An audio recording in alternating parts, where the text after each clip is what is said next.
PT Ask Dan. I'm Welcome. Dan, your PT. I All is. right. I is. Yeah. All right. All right. So let's talk about it can be a conversation or it can be a line or a phrase, but having difficult conversations with a prospect or a client, saying what the elephant in the room is screaming needs to be said, but not blowing up the deal as you do it. So you've used a couple lines that are tough questions to ask that can really help a relationship blossom or can quickly destroy it. So you've talked about things. The one I wrote down for this was oh, I'm sorry. I thought you wanted this to work. Yeah. And use it. Or hey, I got to ask, what's it going to take for me to lose your business? It's a tough question to ask. And those kinds of lines that you've built up over the years. But can you talk about asking those tough questions or making those tough comments about something that everybody in the room knows needs to be said and succeeding with it and moving things forward? This is interesting because it's all a mindset. Number one, I have to believe that I'm an expert and that my products or my services are spectacular. And if I'm meeting with a prospect, in my mind, it is their luckiest day of their life. They may not choose to work with me. That's their loss. Yeah. Second, I don't need their business. I'm okay with a no.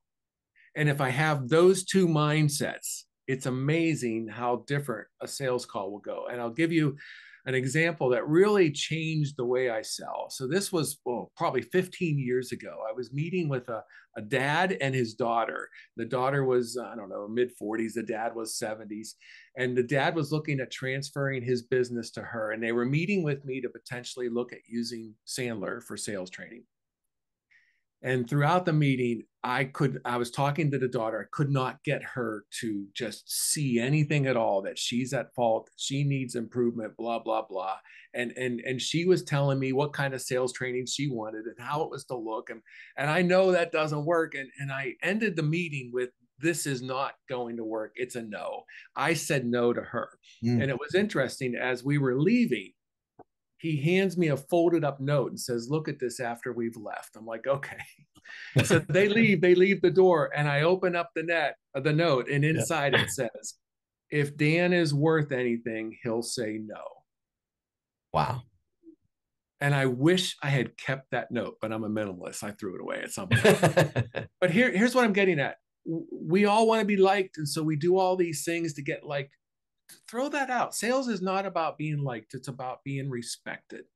And Yeah. if I'm respected, I don't take just anything. I have certain ways that I do things. And if you don't want to do it that way, it's okay. I'll still like you as a person, but we're not going to work together. Well, I think there's a human nature element too. When I walk out of a sales conversation, phone, it doesn't matter. I walk out, I want the business, I want the opportunity.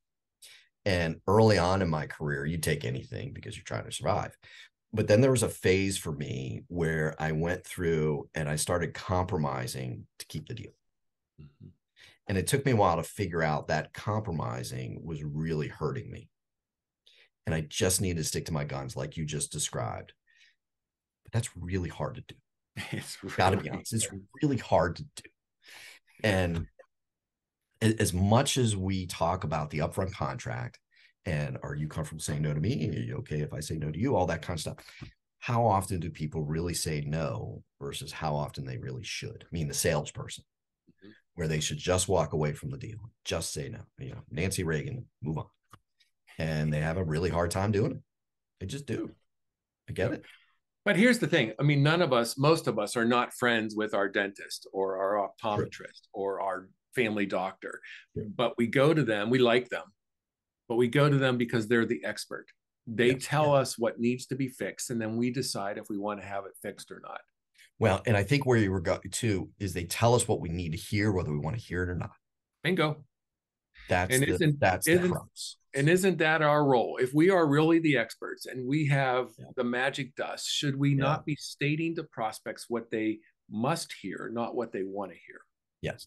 But doing so, it takes a while to figure out how to do that well not be obnoxious, not blow up the deal, not piss people off, because that's not what you're there for either.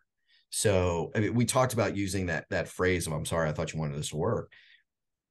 You've been at this for 20 plus years. It's not like that rolls off the first time and lands perfectly. Just No, doesn't. you're Takes right. You practice. try different phrases until one works. The one that seemed to work for me early on was, how do I tell you? And then I filled in something without making you angry at me. Yeah.